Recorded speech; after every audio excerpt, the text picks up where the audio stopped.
Welcome, everybody. Welcome back to another SLMA radio show. This time it's Ready, Set, Grow with Laura Patterson, where she interviews C-level executives from across various industries to discuss how they've organically grown their companies. These tell-all programs will focus on revealing the tools and management techniques these people have put into practice today, yesterday, and tomorrow to fuel above-average growth. Welcome, Laura.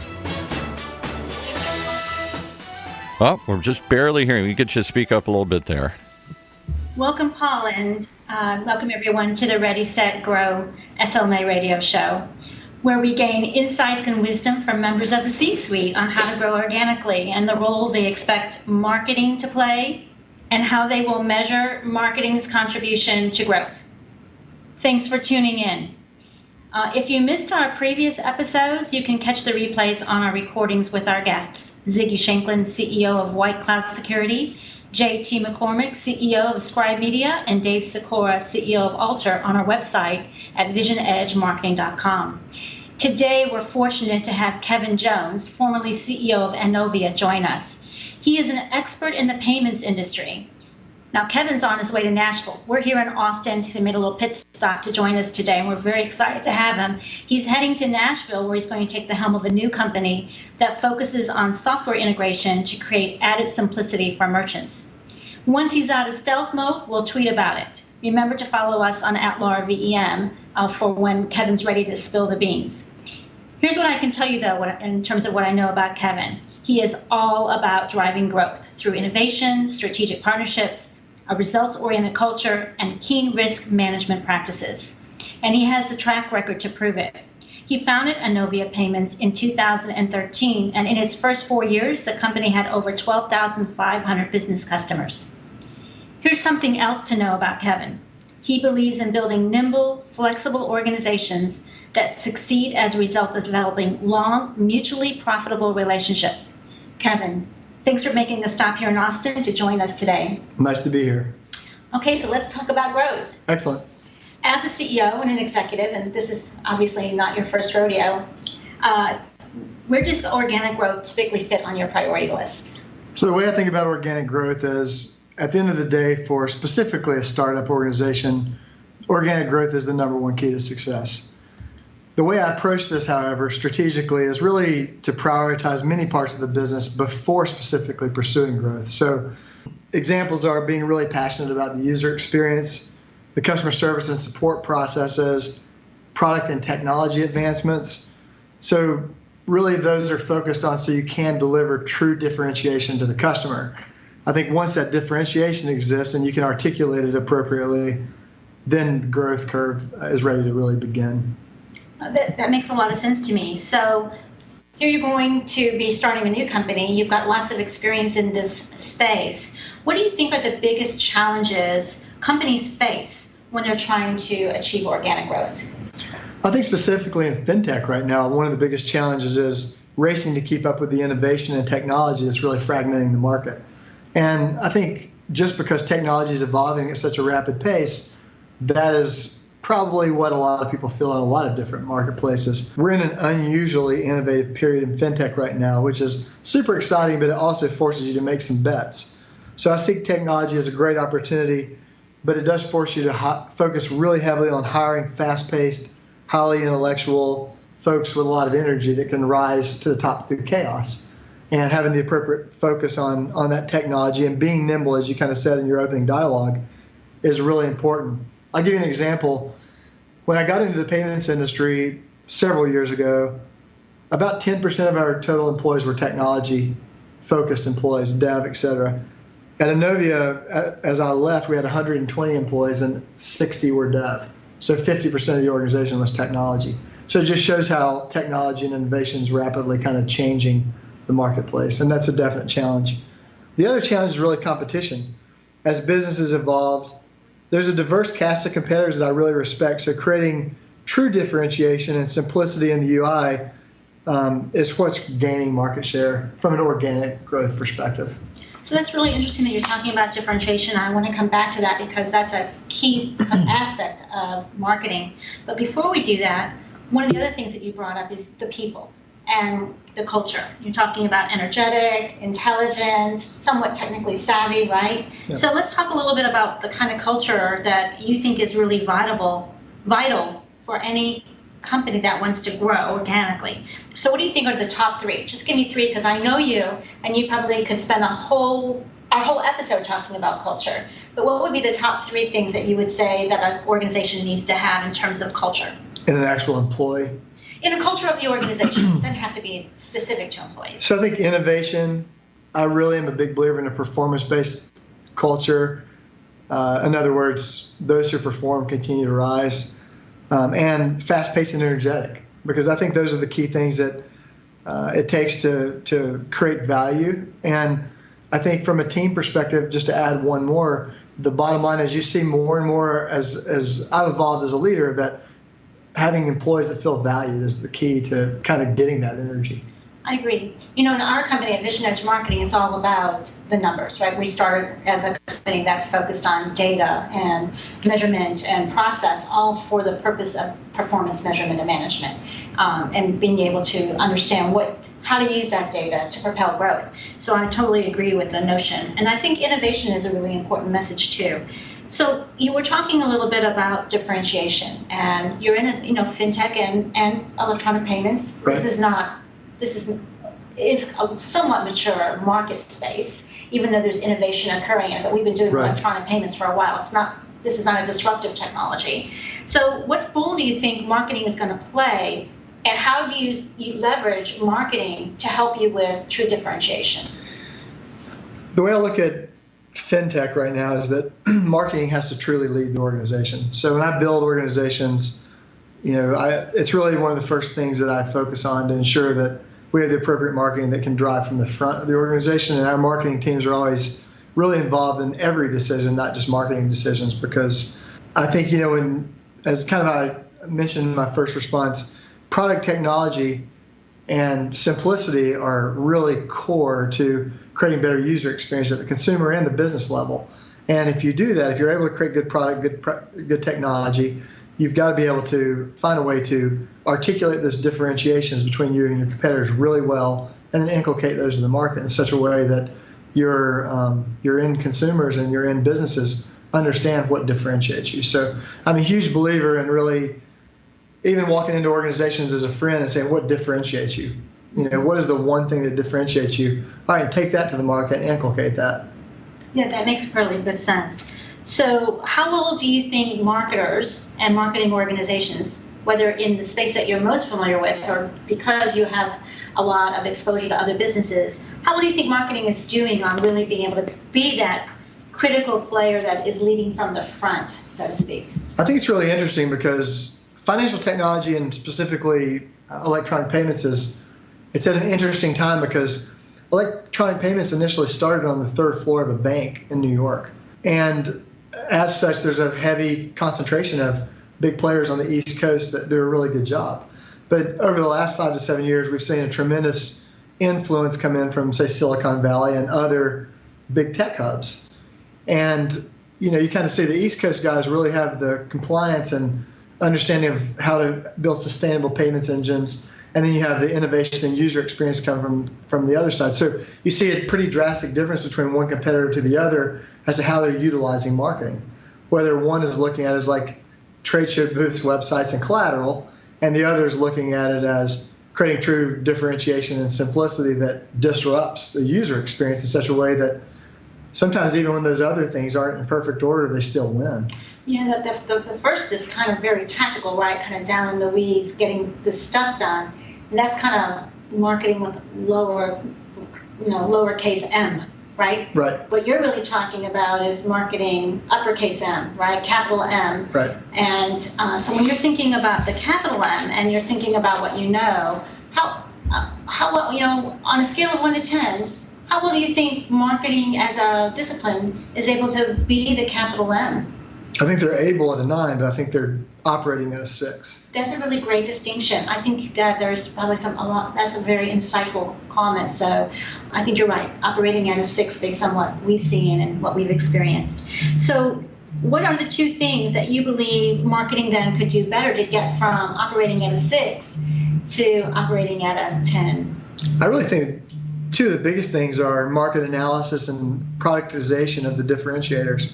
Because I think so many people still don't take the appropriate time to analyze the markets and verticals they want to go into, find out where the opportunity is, who has the most players, who has the most competition, what's the margin look like, so you can identify the ponds you want to fish in. And then secondarily, it's creating true differentiation through technology and actually productizing that in such a way that it's consumable.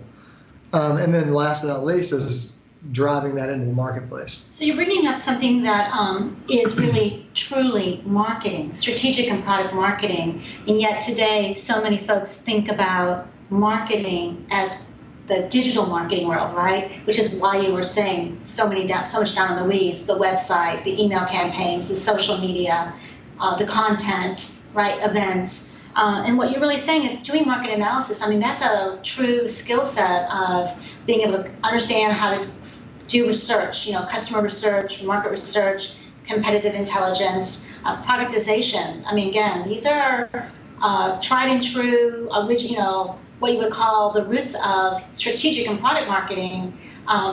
Do you find that most marketing organizations have strategic and product marketing, or are they mostly digital marketing? I feel like that they're mostly digital and collateral, and I think that for the second piece that we're talking about, which is really taking it to the market, right? Social media, websites, collateral, you can't do that unless you've done an appropriate job of market analysis, productization. I agree. And I think that's where I think people are missing the front end in a lot of instances. It would seem that way from what we're seeing as well. So let's get started on talking about this measurement, which is my passion personally, measuring marketing's contribution and value and impact to business growth. But before we do that, I think we're going to need to take a break. And so we'll segue to a quick break, and then we'll be right back. And the quick break is actually very simple. We just want to remind you that Vision Edge Marketing works with chief executive, financial marketing, growth, strategy, customer insight officers, all sorts of people in all sorts of industries, including manufacturing, technology, financial services, medical device, life sciences, and transportation logistics. All of that and more, they help them face their growth and find a performance metric that works for them and a way to move forward. Customers rely on Vision Edge Marketing's expertise to make more effective and faster, fact-based decisions regarding customers, markets, products, and the competition.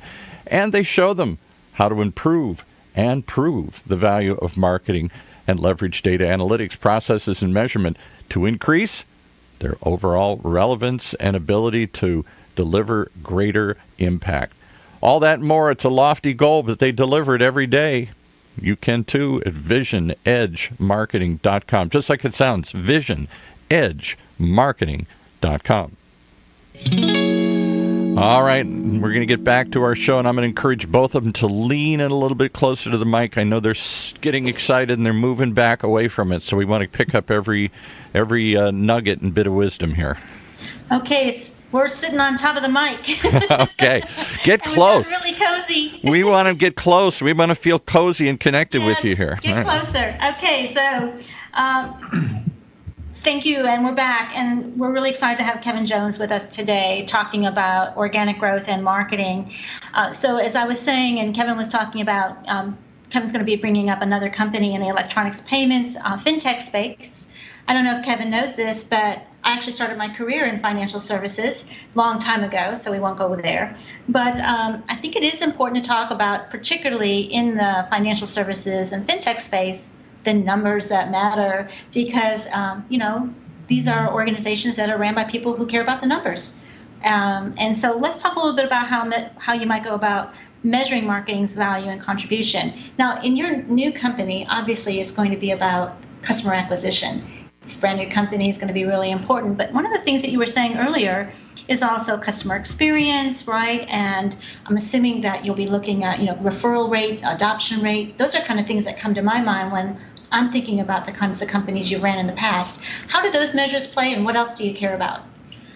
Well, first of all, I think that from a head of marketing perspective, I think that the overall growth of the organization and retention of the organization is the first number you start with marketing. And most of my colleagues tend to not look to rate their marketing group based on the overall organization. They get into the weeds of, the KPIs that obviously I still believe should be measured, results, ROI of trade shows, ROI of campaigns on, analytics to drive referrals to the organization, et cetera. But overall, the biggest differentiator of the way I believe is that the marketing team should be rewarded based on the overall organization's performance because they are leading from the front. I totally agree. So when you think about overall organization performance, other than thinking about revenue, right, because all companies need to have revenue and profit because we're in a capitalistic economy and therefore profit's kind of really important. Cash, right? Cash is king. So other than those kinds of financial measures, moving the business performance, leading forward, would that be things like penetration into a particular category? Would that be things like number of customers in a particular segment? What would that look like? I think, based on different campaigns, we could probably do another show just on this, of course. But I think based on certain campaigns, you can certainly measure your ability, your close ratios in certain verticals based on the market analysis the team did. You can look at overall referrals to the organization based on digital marketing. I think, we typically had about 11 KPIs in marketing that would reflect how the organization is done. And those span from referrals, but also reputation management, which is really important, which is what is the overall perspective of the organization from both peers, customers, and the overall marketplace. So I think there's a multi-pronged way to look at it. And absolutely. Obviously, depending on what you're insourcing, outsourcing, what the size of your marketing group is, and what their specific tasks are. Well, I love the thought you have about reputation management. And one of the things that I always tie reputation management to in terms of a really important metric is brand preference. So you're going to have competition, and one of the ways to really see how you're setting up against the brand, against competitors, and how well you're being received in the marketplace is brand preference. Right. And that could be a really interesting KPI. You're right, we could probably have a whole nother episode on measures, metrics, KPIs, data, but Paul's not going to let us do that right now. So let's segue into a little bit more about you. I really am fascinated by some of the things you've been able to achieve in your career. I'd love for you to tell us a little bit more about your path to CEO, your path to electronic payments, and then as you're looking back on this journey and where you're headed, sort of insights, lessons learned, pearls of wisdom that you might share with our listeners. Sure. So I started, my last organization was called Anovia, as you mentioned, and we started that organization in 2013 because we saw a gap in the marketplace specifically related to strategic partnerships. So there's a plenty of companies marketing directly to merchants and integrations and such, but people weren't really creating technology specific to the referral partners and the integration partners that were in the marketplace. So we went out and created a technology called Trio that enabled us to create microsites for partners from Habitat for Humanity to community banks to other referral partners that allowed them to come in and click the call, click the chat, schedule an appointment, choose a merchant services solution if they wanted to, frankly, online, where they could e-sig for it, have a completely automated process through the operations, and have them up and running in a very short amount of time. Literally, we had some accounts that could be set up while someone went to grab a cup of coffee. So, my passion was to create simplicity and really good reporting to both customer and partner so that everybody felt confident in where the referrals were going. So we did create a 360-degree view of each merchant's kind of life at Anovia, and we're able to report that back in such a way that we could deliver more value to the customer at the end of the day through delivering data to them, better products, watching their business in such a way that maybe there was a better product or a different cost structure that made more sense for them. So that was really the partner-focused technology was what we focused on, and I had a good run with it. I think that's really awesome. So in your personal journey, if someone out there is thinking, I'm thinking someday I'd like to be a CEO, what are some pitfalls or things I should be thinking about as I make that journey? What would be some lessons learned insights that you would give to just anyone thinking about starting up a company, taking the role of a CEO, any of those things, Kevin? Yep. I think, first of all, being a CEO is not for everybody. I mean, I think when people tell me they want to be a CEO, a lot of times I take out a pen and go into a whiteboard and say, all right, here's all the things it takes to be a CEO. Or, are you sure? But with my path, it was a pretty direct path because, I grew up in the mountains of North Carolina, and in my particular situation, was raised by a single mom that was a saint and worked 2 jobs to give me opportunity. So when I got out of college, I was the first to go to college in my family. So I can relate to that. When I got out of college, I was pretty well set on working hard. I wasn't, backpacking through Europe or anything. I was there to. I can relate to that. To go fast and hard. So when I graduated, I really enjoy people. That's probably. I tell my wife all the time that when I'm on my deathbed, the thing I'm going to look back at and be proud of is developing people, giving them opportunity to grow. And I think, when you do that and people grow, you're going to win, right? Because you have engaged employees. But I was pretty focused on being a CEO from a very young age. And as such, I didn't focus on compensation probably for 20 years of my career. I just focused on experiences. Looked at it as a continued education, right? Get great mentors, learn as much as I could, stay intellectually curious, and take on as much as I could handle at any one time to continue to push myself. So what I'm hearing is be focused, right? Work hard. Don't try to go it alone. Get some good mentors. Recognize you don't know everything. Right. You might know some things, but you can always learn more and be intellectually curious. Is that kind of what I'm hearing? Right. Yes. That's fantastic. Well, this has been a really good episode. Is there any sort of last things that you would like to say as we begin to wrap up?